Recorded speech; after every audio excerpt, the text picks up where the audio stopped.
As a man over 35, I've dated women of all ages in Colombia. I've also lived in multiple different cities in Colombia, from Cali, Colombia, to Medellín, to Bucaramanga, where I am now, to Rio Negro, Santa Marta, right? I've been in different areas of the country. And I share all that to say I got a little bit of experience. So in this video, I'm gonna go over what it's really like to date in Colombia, the good, the bad, the cultural differences that might surprise you.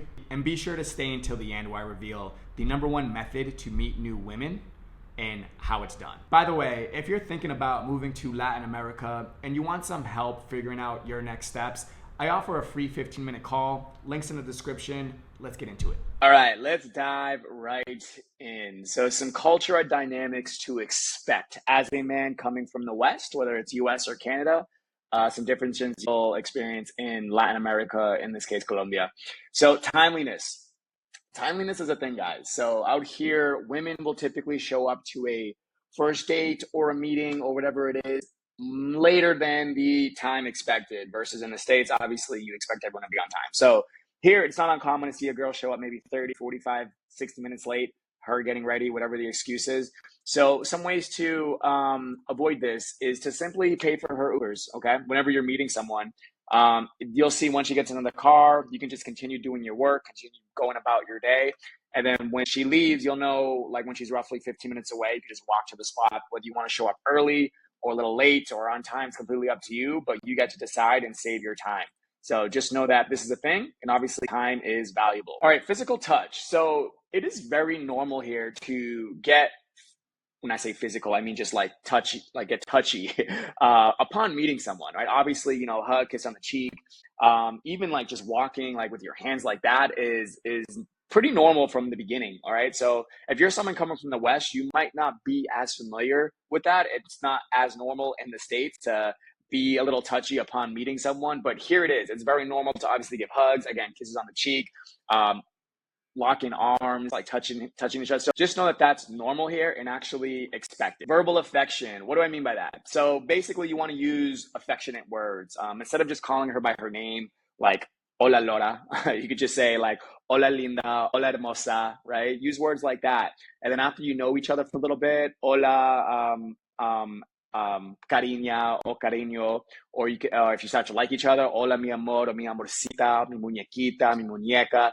These are the types of affectionate words you want to use when you're dating a Latina. Okay, it works very well. Just like instead of just consistently calling her by her name or whatever it is, very formal. It seems very cold. So you want to be more warm. You want to use more affection with your words. Masculine and feminine roles. All right, so here's an example of this. I was on the phone with someone. I'm sorry, I was on a Zoom call with someone from the channel who follows the channel. He booked a call to speak with me direct, and he was telling me how in the States, his girlfriend, I think he asked her to cook. Oh, no, I'm sorry. He asked her to clean, to clean something in his apartment, and she just freaked out. This woman freaked out.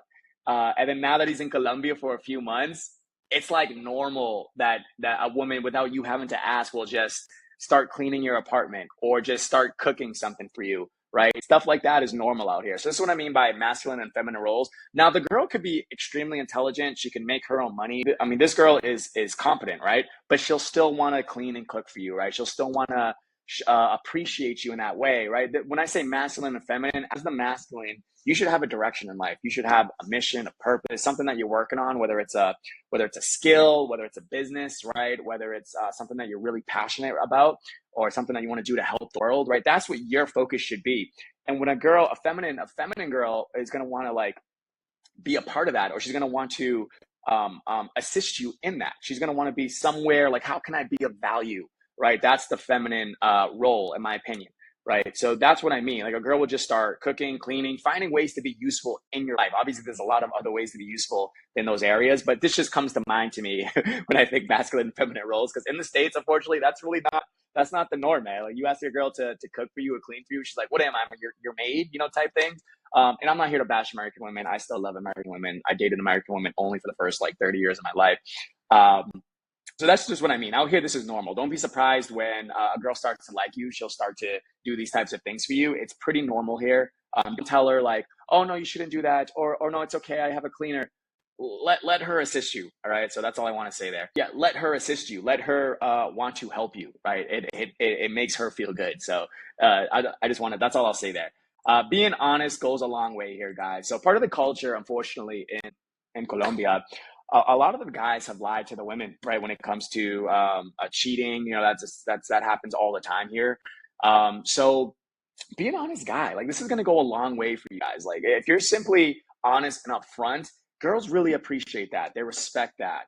All right. Like for instance, if a girl asks me, like if I'm like the other, like yeah, recently, a girl asked me like, "Hey, am I seeing anyone else?" Or how many girls have I seen? That sort of thing. Like I'm gonna be honest. Of course, yeah, I'm seeing other girls, things like that. She asked me like how many. I'm not gonna tell her the number or anything like that. Or how's it going? Like you like anyone? I say yeah. So son amables. Just keep it really general, but don't lie. Right? Never lie. Never say no. I'm only seeing you. That sort of thing. Unless you are, if you're seeing her, just her, then go for it. But what I'm trying to say is, do not lie to try to get the woman. That's seen as weakness. Girls can read through that. Our girls are much smarter than us when it comes to this type of stuff. So just be honest, be upfront. You'll be surprised by how much that is respected, how much that is appreciated, and how much that will benefit the relationship. So that's what I always recommend. Older guy, younger women. So I'm a guy. I'm 37 years old, right? Not super young anymore, but I'm still not old. I think I'm in like really good prime years right now as a man, to be honest with you. But yeah, so out here, I mean, not uncommon like dating a 21-year-old, right? That's totally normal. I ask this question a lot to the younger woman, and typically the oldest guy that they would go, like a girl in her early 20s, she would love a man in his mid 30s, right? Someone who has his stuff together. He's not a boy. He's honest. He has direction in life. These are the types of things that women look for. They're really feminine here, right? So they want that type of masculine energy. They don't want a little boy who's like 24, 25, so doesn't know what he wants to do in life or that sort of thing. So keep that in mind. It's very common for an older guy to date a young woman here. Now, if you're in your 40s still, you're still in your prime, okay? So a lot of these women in their early, especially mid to late 20s, love to date a man in his early 40s, right? Women in their 30s, they go for guys in their 50s, right? And I'm not saying like if you're a guy in your 50s, you can still date women in their 20s, right? I think once you cross the 60, once you cross 60, now women in their 20s, that's kind of more like a sugar daddy relationship thing. Because that girl, if she's attractive, she can get guys in their 30s, right? In their prime, or 40s in their prime. So it's a little tougher for guys in their 50s, 60s to date women in their 20s, unless there's like some type of financial incentive, I'll just say, which no judgment on this channel. But guys in their 50s and 60s typically go for women in like their 30s and 40s. All right. So that's like the age gap. Super normal here, even expected a lot of times. So all that is super normal here. It's part of the culture. Always, always, always lead as a man. All right. This starts from the initial interaction, guys, from getting her phone number to booking the first dates, to decide the date spot. I don't care if you're brand new to a city, you must decide on the not perfect, but the ideal first date spot. And if you need help with any of this stuff, feel free to book a 15-minute call if you want help finding a good location in your city.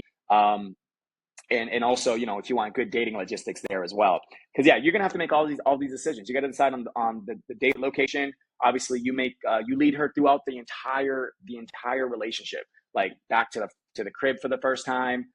What kind is this a girl that you want to keep? You want something serious with? Is this something you want more short term with? You got to lead all of this, and it's best if she's not confused about any of this too. So that's what I mean by always leading as a man. And I don't care how good looking you are. I don't care how strong you are. I don't care how masculine you think you are. If you're not leading, then it's not going to work out. All right, you're going to get replaced by a skinny dude who's not as strong, who does lead. So that's very important here. Always lead as a man. You will have an edge as a foreigner here. Okay. So if you're, I don't know, we'll just like scale of 1 to 10, you put yourself at a 6, you are automatically easily at least a 7. All right. And here you're seen as that. And by the way, I'm losing my voice, guys. So hopefully I'm going to try to go through this a little quicker before I do lose it. But yeah, so this is kind of obvious. You will have an edge as a foreigner here. Best age for a man in Colombia, I think, is between 33 to 47. Now, why do I say that? It's because you have all the options, guys. You can go younger, you can go mid, you can go a little older if you want. And some of these older women, like I said, they are very attractive, and they won't date someone under like 30, 31, right? Because a lot of times maybe they have children not too far from that age, or a lot of these women have children young, right? Or nephews or whatever it might be, and they just can't, they just kind of filter out around there. So if you're like early 30s to late 40s, man, you got options from, like I said, younger women, middle age, older women. You have all the options. I think this is prime age for a man right here. Now let's talk language barrier. All right. So in Colombia, I'd say about 10% of women speak English or understand English, right? Well, you can see that as a good or a bad thing. I think it's what gives you an edge. If you're someone who knows even just basic Spanish, guys, just the basic level of Spanish goes a long way. Now, with that said, do guys come here not speaking any really any Spanish and still do very well? Yes, right. Like I have some friends who really don't speak that good of Spanish at all, and they crush, right? They have a good online presence. They have right. They're able to attract new women.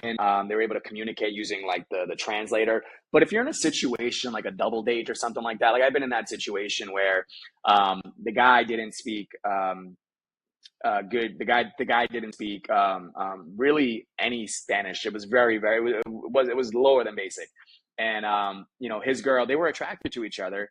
But when it was on a double date situation, it was basically like me and the two girls communicating, and I'd have to like translate for him a little bit. So that wasn't ideal, but it doesn't mean that you can't make it work out here. I'm just saying that your experience would be a lot better.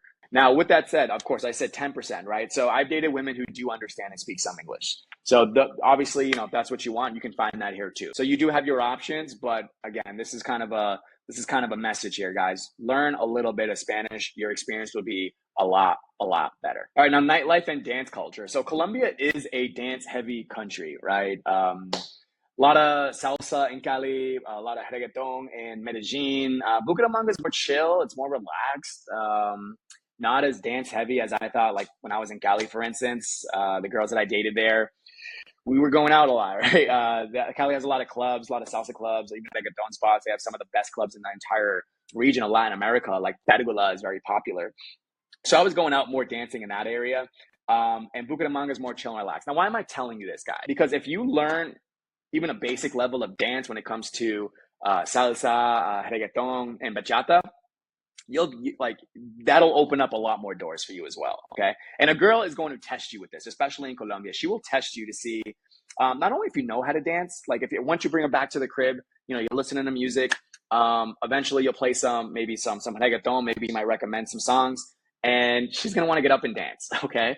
So she's going to see how you react to that. Like, all right, is he someone that, first off, can he dance? Number two, if he can't dance, cool, but does he try? Like, is he confident with himself? Is he confident knowing that he sucks at something, but he still does it? That's a key right there. So for you, even if you suck at dancing, at least try, at least give it a shot. And it's going to go a long way because Colombia, like I said, a lot of these girls are going to want to go out or at least even dance inside your apartment. All right. All right. So my relationships here, my longest relationship here was a little over 6 months with a girl from Cali, Colombia. She was really smart. She spoke a little bit of English. She spoke actually pretty good English. She worked remotely, so she could even travel with me if we wanted to, if I wanted to. It came down to when I left Colombia, because I was here for 6 months, I had to leave the country, and I wanted to explore more. Anyways, I was ready to go to Lima, Peru, which I hadn't been to yet. But we had a conversation about like what do we want to do. She still wanted to continue the relationship, and I did too. So I said, yeah, let's keep in touch, let's keep talking. And when it came down to it, like literally once I got to Lima, she asked me like, when's a good weekend for her to come through? And that's when I realized, oh, maybe I don't want something as serious like this, right? Because she could work remote, but I don't really want to be, like I want my weekends to myself type thing. So I wasn't ready for that. So that's why that one feels adult. It ended. It was a really great experience. But that's actually a good tip for you guys. So, because I look at my relationships in Colombia, and the ones where it's more like girlfriend boyfriend type vibe, when you're like going to dinners often, maybe you introduce her to your friends, she introduces you to her friends, maybe her family, that sort of thing. That's like girlfriend boyfriend behavior. You want to be careful with that stuff. All right, you want to tread that very lightly, because if you're not going to be there after 6 months because you don't have the right visa or residency in that country, then either A, get a visa or residency, which I could probably help you with, but B, realize it's going to be difficult to maintain that relationship after you leave because there were feelings involved, right? The relationships that last forever are the short-term ones, the ones where it's more like friends with benefits type thing, right? But it's honest. Everything's honest, right? So like whenever I post stories, I have girls still, watching them, hitting me up. those ones last forever. Whenever they go to a city, like they still want to meet up, right? But the girls that you had feelings for, she had feelings for you, those ones tend to end, right? So just know that, tread lightly in that area if you want something more serious. And yeah, I think Colombian women are fantastic relationship type girls too. All right, now the best method for meeting women in Colombia, in my opinion, is online. Okay, 90% of my results come from online. When combined with stories, when I say stories, I mean like WhatsApp and Instagram stories because it nurtures. All right. So why do I prefer online? Why do I think it's the best method? Well, as a man, I think we should be focused on our, what we're passionate about, our work, maybe we're developing a skill, maybe we're building a business. We should have a direction in life. All right. And that should be the number one focus. And then we also have our fitness, our health, our anti-aging. If we're getting, if we're over 35, we should be focused on that. So there's certain things that I prioritize, and then women come as a byproduct, right? So women are never the focus here. So online is the most efficient and less time-consuming way, period, right, to attract new women. I mean, you could do night game, you could do day game, you could do social circle, right? All those are going to take more time.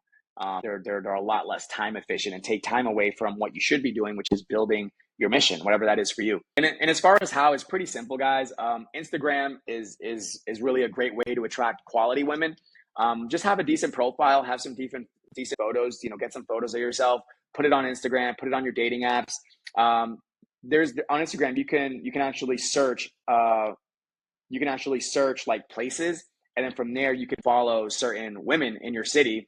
And then, after they see your profile, after they see your stories inside your Instagram, which I can show you what mine looks like. I don't have like mine's decent, but the ones who follow you back, those are the ones that you want to send a message to. All right. And I'll show you some examples, right? Because once you get this stuff handled, guys, like once you have a decent profile, it gets easy. It gets so much easier. It gets so much convenient. Like, again, I'm focused on a lot of projects right now. All right. I have sales gigs. I have this YouTube channel. I'm building like trainings out. Now I'm booking calls with people who are watching the YouTube channel. So there's not a lot of time left at the end of the day. I work out consistently, right? I still have some hobbies. So there's not a lot of time left at the end of the day. But when you just simply like click a follow and then someone follows you back and then I start a conversation from there. And I also have systems around like messaging, right? Obviously I customize it to the girl, but it's like a process, right? So from first message to WhatsApp number, from WhatsApp number to first booking the first date, from first date to showing up, I'm kind of losing to getting her to show up to the first date, right? Because a lot of guys do get flaked on. There's little bottlenecks within each step of the process.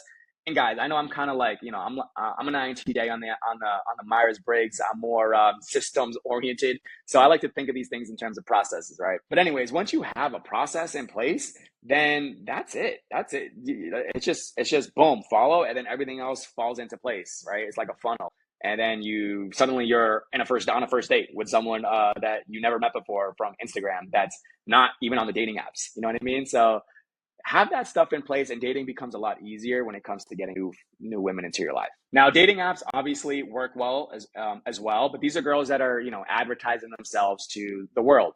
So other men, a lot of men are, swiping right on these women. They have a lot more options than the girl that's not on the dating apps and that's just on Instagram. So that's kind of why I like Instagram. But I still use dating apps. Obviously, swipe right, get matches, start conversations just like you would on Instagram.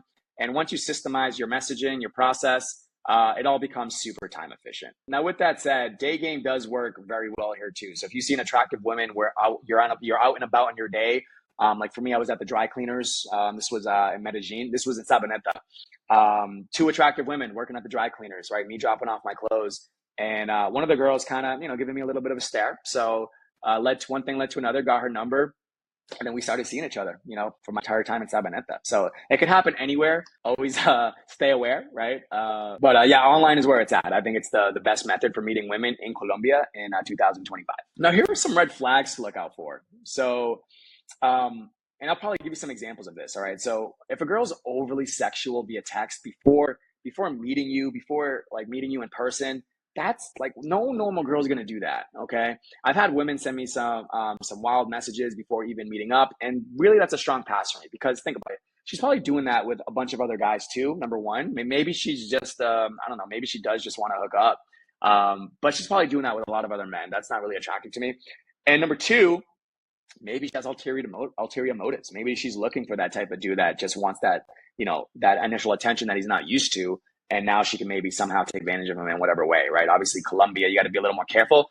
Specifically more in like Medellin or Cartagena, places that are touristy, right? These are the types of places that things happen where like scopolamine, I won't get into these things, but you got to be careful as well in certain cities, especially. And Bucaramanga, I haven't heard one single case of this happening here. So I think it just happens in like I said, the touristy places, but you still want to keep your guard up. All right. If a girl's sexually texting you, she's attractive. That's just a huge red flag for me. Bad relationships with family. So this came up recently. So off Instagram, actually, what we talked about in the earlier section, 25-year-old girl, very attractive. Maybe I'll show you the messaging there. But so we meet up for a first date and start talking. And one of the things I always like to ask on a first date, not on the very beginning, but eventually at some stage, I want to ask about her family a little bit. I want to know what, are her parents still together? Does she have a good relationship with her parents, especially her father? And this girl was telling me that she doesn't have any relationship with her parents. She told me she grew up in like a toxic environment, which I didn't dig too deep into because it was obviously like the first time, our first day. I didn't want to go too deep in that. But I then asked about her brothers. Okay, so right there, that was a little bit of a red flag for me. And then now, like, okay, you have siblings? She told me she has two brothers, younger brothers. Like, oh, cool. Are you cool with them? And then she told me that she's not even cool with them. She's not cool with her brothers either. And then I was like, okay, interesting. And then, and then I go into the friends, right? I'm like, I wanted to know, what about friends? Like, who's your best friend out here? And she has her best friend is someone from 2 years ago from work, but she's not close with anyone like before 2 years ago. So these are all red flags that you want to look out for. Now, I'm not saying should you avoid a girl like this, but you might want to tread lightly when it comes to doing anything serious with that type of girl. Okay, so right away, like, that's not someone that I want to take seriously, but could we have a fling? Could we, hang out? Sure, of course. But these are just red flags you want to look out for, right? Someone who's new to the city, who has no support network. All right, this happened a couple times. I'm thinking about a girl in Medellin. She was actually ironically from Bucaramanga, and this was when I was doing co-working. So co-working gives you a lot of options too. So girl was working for a company at my co-working, and I had my own private office, and they had the company had their office with a lot of employees, and we met. She's a very attractive girl, and she was new to the city, and the vibes that I got from her, though, she was looking for someone to take care of her financially, right? She was leaving like a bad situation here in Bucaramanga, and now 3 years later, I see that she's an OnlyFans girl, right? So no judgment, but I'm just saying that's not the type of girl that you want to take seriously, right? That's all I'm saying there. Job hopping or no job. Again, this is the type of girl that's looking for stability. So these aren't hard rules, guys. These are just red flags that you want to pay attention to, maybe avoid completely, and just things that I personally look out for. So final thoughts, dating in Colombia. Yeah, great dating. If you're a single guy, if you're looking for a potential wifey, potentially starting a family someday, right? Colombia is a fantastic country to find your ideal woman. And if you bring masculine leadership, if you bring just a little bit of Spanish, if you're a good person, if you're honest, if you're someone who respects yourself, right? What I mean by that is, do you take care of yourself physically, mentally, spiritually, right? By default, other people will treat you that way too. They'll respect you as the way you respect yourself. So if you're that type of a guy, you're going to do just fine here. You'll find a good girl in Colombia. So there you have it. That's a bit of my experience here dating in Colombia after a little bit over a year. And if you're someone who's serious about moving to Latin America, maybe Colombia, maybe somewhere else, and you want some help making it happen, then book a free 15-minute call using the link below. I'll learn more about your goals and seeing if I could help point you in the right direction. Or if you just want to see more videos like this, then click this one here and we'll see you in the next one.